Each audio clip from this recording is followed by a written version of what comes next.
Pedro from AMC React. I'm here today with Vicky from the Agonist. How are you doing? I'm doing very well, and you? I'm doing great. First of all, I want to say thank you for taking the time to do this on a Monday. I mean, people are not going to watch this on a Monday, but we're doing this during our long weekend. So I want to say thank you for taking the time. Oh, my pleasure. Obviously, we're here to talk about your brand new record that's coming out this month, Orphans, September 20th.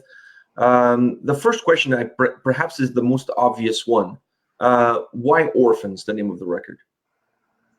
Right, so honestly, the main reason behind it, like how we just got the idea, was we kind of said that we'd never named an album after a song on the album before. So I was looking through the track listing and I saw the song Orphans, and it just like stood out to me. I was like, oh, this would be a really great, album title as well.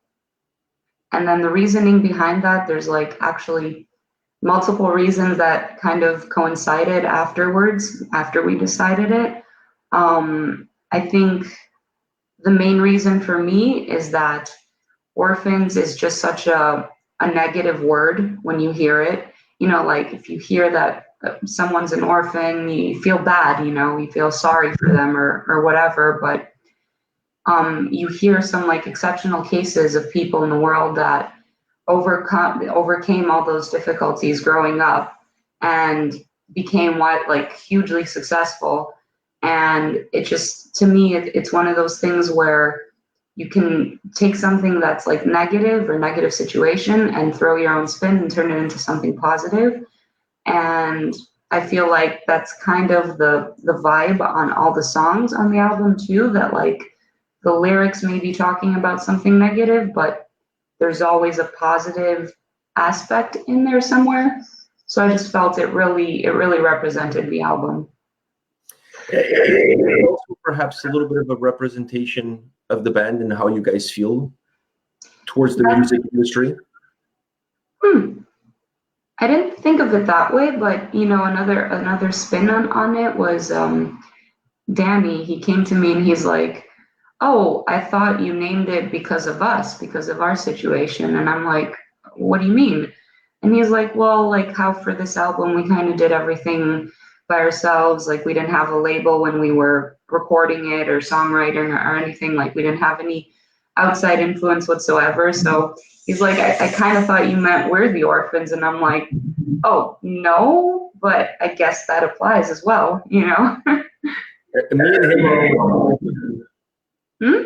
Me and him were in the same wavelength. Oh, yeah, I guess that's the obvious, if you don't know the backstory and all that. Yeah, makes total sense.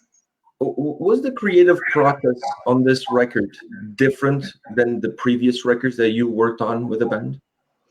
No, it was really similar to 5. I think the only album that was a bit different for me was Eye of Providence, because I was new to the band. And it was literally like I came here in 2014, beginning of the year, and we had a deadline. The album had to be delivered like by May, I think, 2014. So everything was very like rush.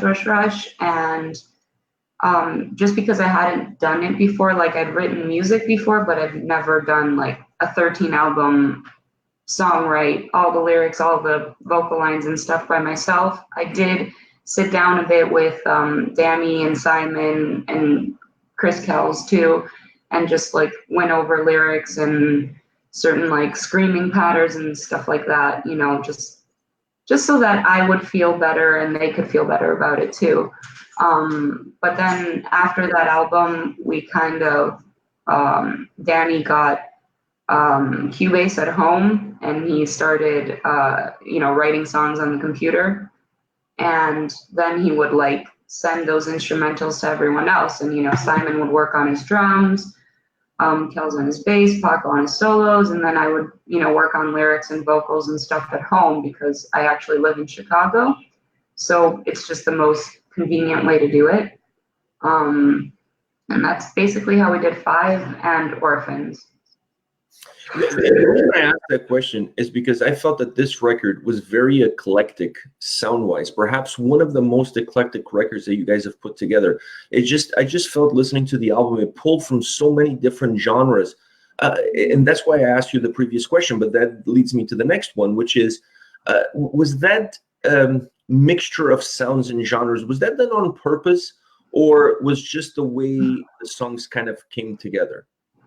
Yeah, I mean, I can't like speak for everyone in the band, like I think I know how Danny sort of writes, I've stayed with him a lot of times when I'm in Montreal, and I know he just picks up a guitar when he's just on his couch, like sometimes even watching Netflix, and he'll just pick up a guitar and suddenly start playing random stuff, and then if he plays a cool riff, he'll be like, oh, wait, I like this, let me put it down so I can remember it. And then he just kind of continues and grows the song from there.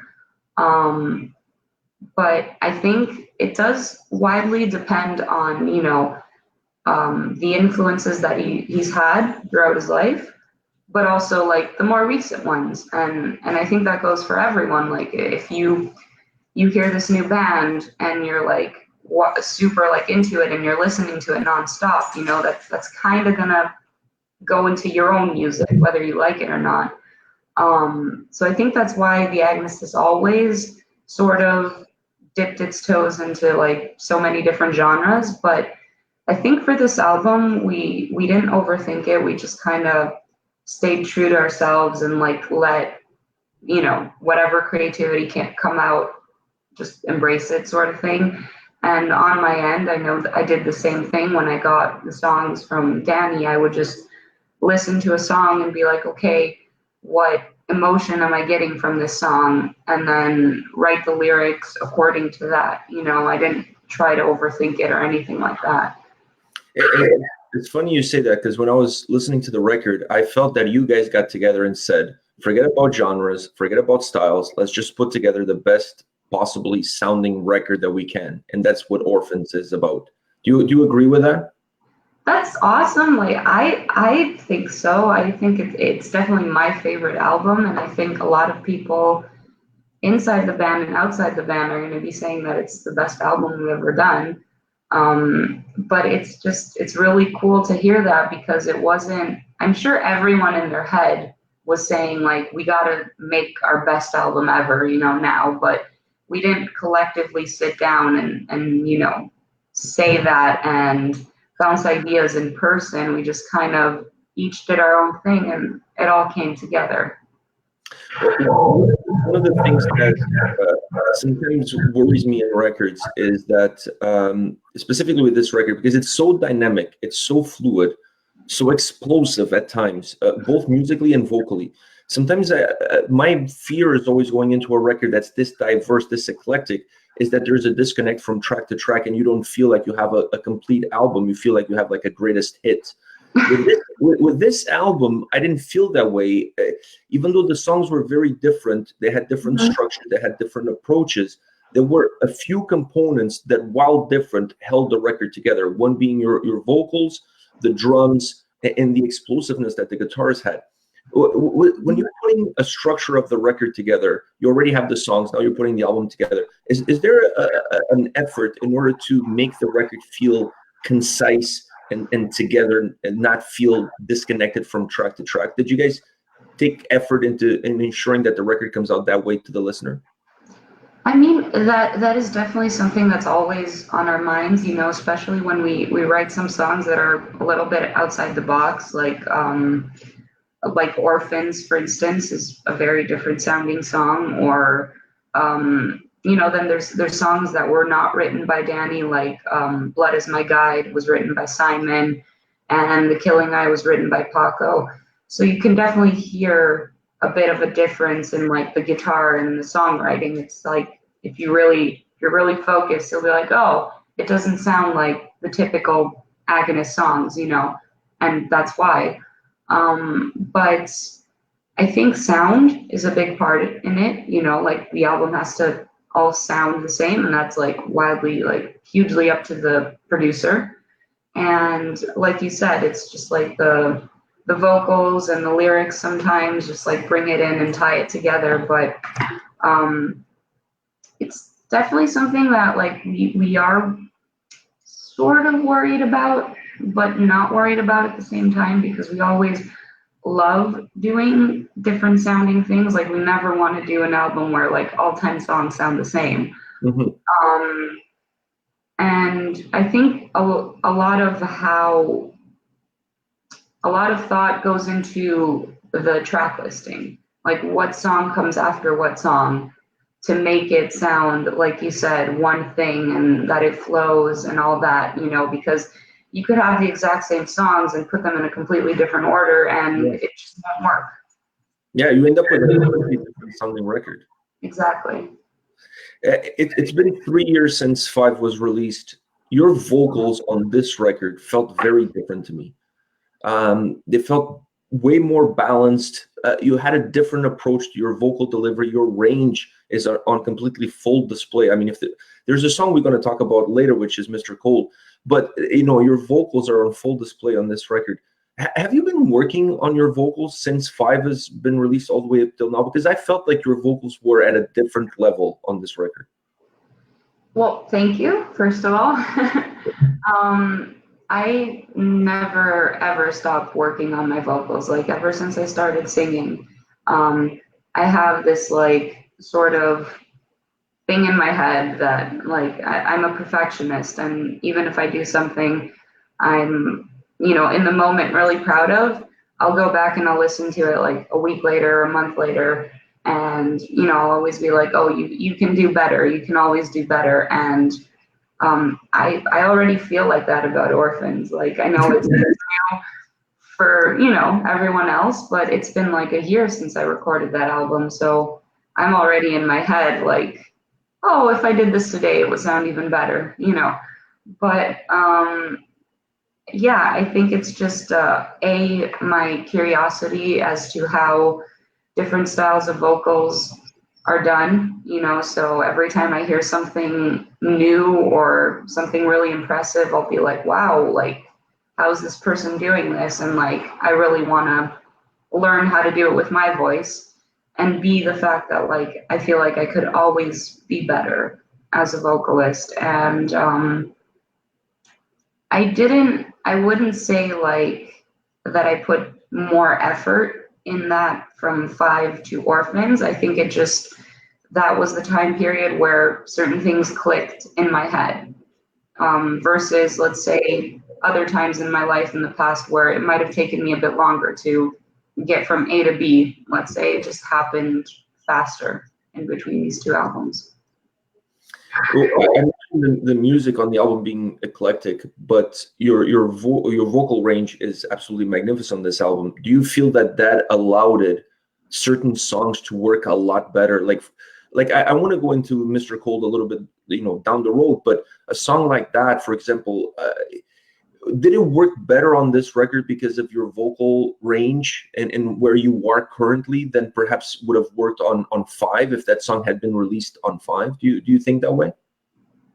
I mean, I think like that about every song on the album. Of course, like if I had to sing it back in, was it 2015 or 2016? 2016 that we did 5.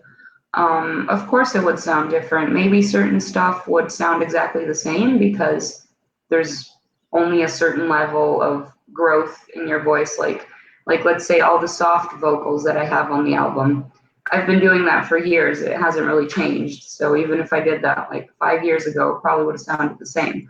But yeah, every song on the album would have been different, not only from a performance perspective, but from a songwriting perspective too, because the way I write is really based off like what I'm feeling in the moment, combined with what I'm feeling from the track. So if I wrote these songs 3 years ago, I probably would have been feeling a different way. I would have written different lyrics, different things, you know. Like, I really don't overthink it when I songwrite. When I get a track, I hear it, the first ideas that come to my mind, I put them on the song. I don't stay with it, you know, for a month or so. So it's kind of like rolling the dice, and whatever happens, happens, you know.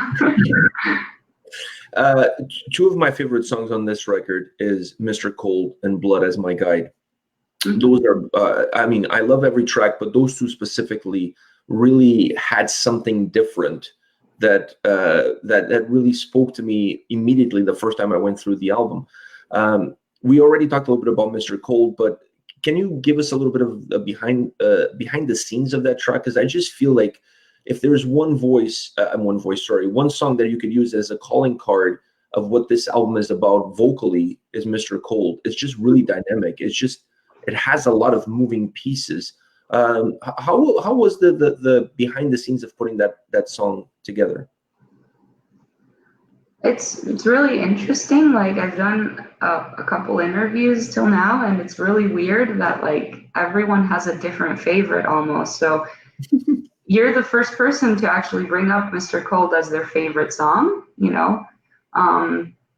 It's definitely like a different style song on the album. Like we were talking about earlier, that like how some songs are a little bit outside the box. I feel like Mr. Cold is like that, you know, whereas like a song like In Vertigo or As One We Survive are more like straight to the point, you know, the Agonist metal, very representative. Mr. Cold is like, has almost like a rock and roll vibe at times, with some more explosive parts like you mentioned. Lyrically, it's about the Mothman ghost story. I don't know if you've heard about that.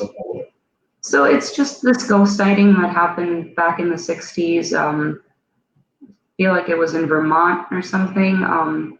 It was like a ghost figure a lot of people would see driving down the highway back then, and like reported sightings and all that. So it became a big urban sort of story, and then there were movies and books written about it and all that. So the second I heard the song, it gave me like a very ghost type vibe. So I said, okay, let me write a song about an actual like ghost sighting.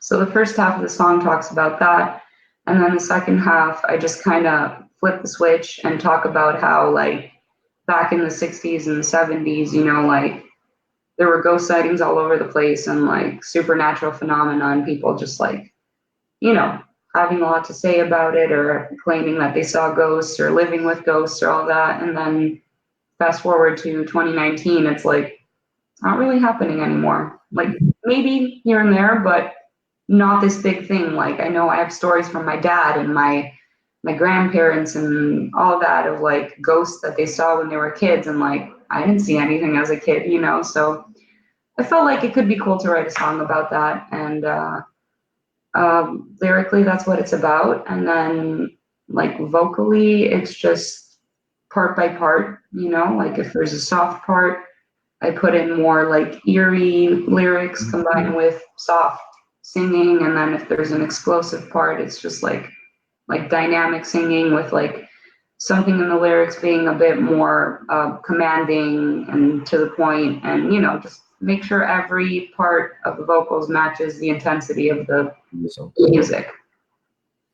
The other thing Blood as My Guide. That song brings me a couple of questions for you.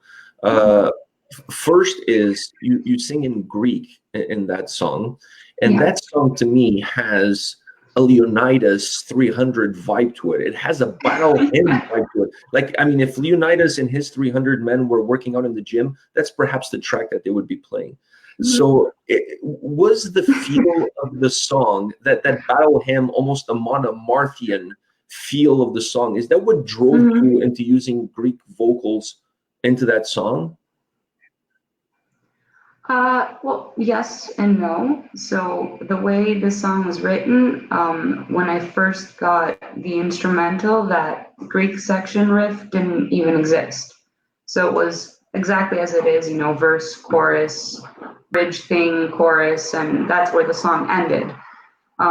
So I got that battle vibe, like you said, when I heard the track, and I was like, okay, this song I'm going to write about war. it's obvious. Like, we're not a band like Amon Amarth or, you know, other Viking type bands. So like, I never really wrote about war or battle or anything like that. So I felt like, okay, I can do it here. You know, it fits the music, it fits the mood and all that. So I started writing about, you know, a specific battle in Greece, but then like, I kind of just wanted to make the lyrics a general thing about like the feelings of someone going into war. So like, abandoning their family, but fighting for their family and their country and all that, and like the unity that you said. And that's why the chorus says, you know, we will survive and all that. So I did that. And then I sent the track back and Simon heard it, everyone heard it. And Simon told me like, I really like what you did, but I feel like the song is missing a section, you know, in the music. So I just told him, I'm like, hey, if you want to write another riff, just, you know, do it, send it back to me, and I'll write more stuff, you know. So he did, and then he sent me that song complete, and I heard the riff, and because of the mood that it's in, the scale that he's using, it gave me a very sort of connection to Greek music, and I felt like, oh, I want to sing in Greek here, you know? And I told him, and he's like, you know, go for it. And then lyrically, I felt like it would be really cool if it sort of tapped into a different side of what happens in war. So like the lyrics are a bit more abstract and just talking about actually, that's where I got the song title from, Blood is My Guide. It's a lyric in the Greek section. And it's like, to me, it's like, it has two meanings. It has like the literal meaning, so that like when you go to war, blood is your guide, you know, to kill people so you can survive. And then B, blood is my guide, like metaphorical, your family, the people you love, that, you know, you're fighting for your blood. So that whole section is a bit more, like I said, a bit more obscure and just talking about the feelings of war and all that. To me, it was that portion there. It was almost like a mother or a wife that is seeing their child or their husband go off to battle. When you put it in the picture of the whole song, not understanding what the lyrics mean, but just from the emotion that the vocals carried through with the lyrics. I also feel like this is one of those songs that you guys have to perform live. Do you guys have plans to include this on your upcoming set list for your shows? Because it's a battle hymn to perfection. It's a song that deserves to be performed live. Thank you. We're not actually going to play it for these shows in September, but we have said that, like, you know, later on, if we do add any more songs from the new album, that's definitely going to be one of them. Because yeah, I agree with you. It's a total live song, and I would love to play it live. Yeah, I feel like it's one of those songs that's just gonna get the crowd like absolutely hyped. It has that battle hymn feel to it, but it still has those melodic stretches that allows everybody to kind of calm down and regroup before mayhem re-ensues. So it's just a really perfectly built song for a live setting. That's why I had to ask you that question. But now you mentioned those live shows. You guys are going to have a busy schedule because you guys are going to be performing some shows in Quebec and Ontario to support the release of the record. You guys already announced that you're going to be touring with Jinjer in Europe. That's a huge tour in Europe. How important, first of all, how important are these release shows that you guys are performing here in Quebec and Ontario for the band? And how many songs are you guys planning on including on those shows from the new album? Well, they're extremely important in that, you know, it's the very first time that we're going to play new songs. So in that aspect, we're very excited. And the fact that we're, you know, doing the shows around here, I know it'll have that like hometown vibe. And we do have like our dedicated fans here that come to every show, but like will especially be even more excited for this one because, you know, new songs, new album, they can get the new album at at our merch and like all that stuff. So we're really excited and really anxious a bit too, because like I said, we're playing the songs for the first time ever.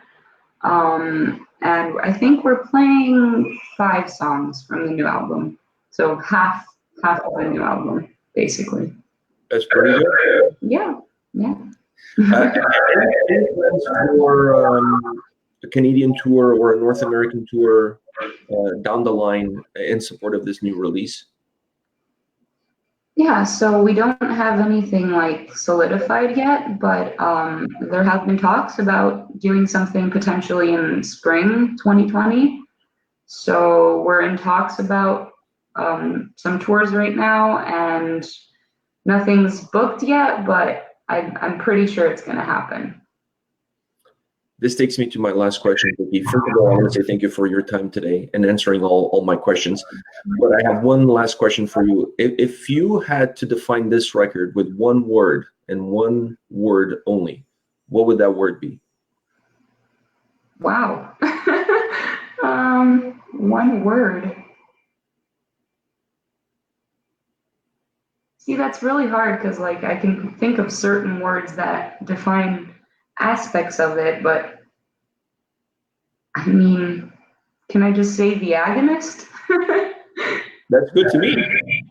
I mean, because there's many ways to describe this album, but I think the best description is just that it sounds like the most the Agonist sounding album that, you know, for everyone in the band, and like this is our sound. So I share their opinion. You know, to me, this is without a doubt the best record. I've said this on when I listened to the record. To me, this is the best sounding record you guys ever put together. Definitely. I mean, you can even argue that point, but you cannot argue that this is the best record since you've joined the band. I have absolutely zero doubts about that. But overall, I feel like this is the strongest record you guys ever put together, musically and vocally. It's a dynamo from the beginning all the way to the end. It's just, it takes you on a roller coaster ride with incredible track after track and just a really concise, well put together record. So congratulations on this record. Thank you so much. Like it means a lot, you know, because like when we were writing this album, we had that feeling to ourselves, but you know, you don't want to get cocky, and you don't want to be like, oh yeah, this is the best stuff we ever did, you know, but we had that gut feeling, and it just feels really good that now that it's out, well, it's not out yet, but that certain people have heard it and they're validating what we were feeling. It's amazing. It's amazing. Well, congratulations. Thank you. Thank you for your time. My pleasure. Thank you.